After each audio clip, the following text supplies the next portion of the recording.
नमस्कार दोस्तों, स्वागत है आपका इस वीडियो में। हमें मिलने वाले सुख या दुख का कारण भगवान नहीं बल्कि हम हैं। हमारे कर्म ही हमें सुख और दुख देते हैं। सब कर्म सकाम और कुछ कर्म निष्काम कर्म होते।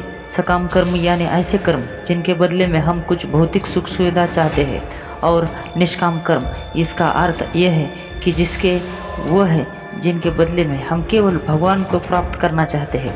ऐसे कर्मों का फल भगवत प्राप्ति के रूप में मिलता है। अब बात ये आती है कि ज़्यादा पूजा पाठ करने वाले ही दुखी क्यों हो रहे हैं। तो आइए जानते हैं इस वीडियो में। तो देखते रहिए वीडियो अंत तक, और चैनल को एक बार सब्सक्राइब जरूर कर दीजिएगा। इसका सीधा सा उत्तर यह है कि ज़्यादा पूजा पाठ करने वाला भक्ति के स्वरूप को नहीं समझने के कारण पूजा पाठ तो करता है, लेकिन वह अनजाने में सकाम की पूजा करता है, जैसे जिसका फल उसे सुख दुख के रूप में ही मिलता है।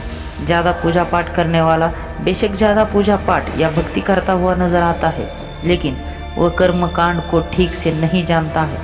ऐसे में गलती पर गलती कर जाता है। बेशक वह कहता है कि वह कुआं खोदने की बात करता है, लेकिन असल में वह खाई खोद रहा है। वह यह तो कहता है कि वह बहुत सारी दुनिया भर पूजा पाठ या मेहनत कर रहा है, लेकिन असल में वह अपनी मेहनत बेकार ही कर रहा है। बेशक ऐसा करने से उसका सारा परिश्रम निष्फल चला जाता है। तो एक बात तो ये हुई कि सकाम कर्मों का फल सुख या दुख के रूप में मिलता है। तो हो सकता है कि इसके पूर्व कर्मों से ही वजह से ही उसकी ज़िंदगी में बहुत दुख लिखे हो और पूजा पाठ के बेशक कम हुए हो, लेकिन फिर भी आप यही सोच रहे हो कि भगवान हमें इतनी पूजा पाठ के बाद भी दुखी दे रहे हैं। और दूसरी बात यह है कि आप गलत तरीके से या बिना विधि विधान के जाने ही पूजा पाठ कर रहे हो। आप बेशक अत्यधिक पूजा पाठ कर रहे हो, लेकिन उनका उल्टा प्रभाव निष्फल हो रहा हो। लगता है यहाँ तक आपको सब समझ में आ गया होगा। अब एक पहलू और पूजा पाठ करने वाले को ज़्यादा सुख देखने के पीछे है, और ये लागू होता है कि केवल उस पर जो सही मायने में भक्त है। ये पहलू ही विशेष है, इसलिए इसके लिए आप एक बार फिर से ये जान लीजिए भक्ति क्या है और भक्त कौन है।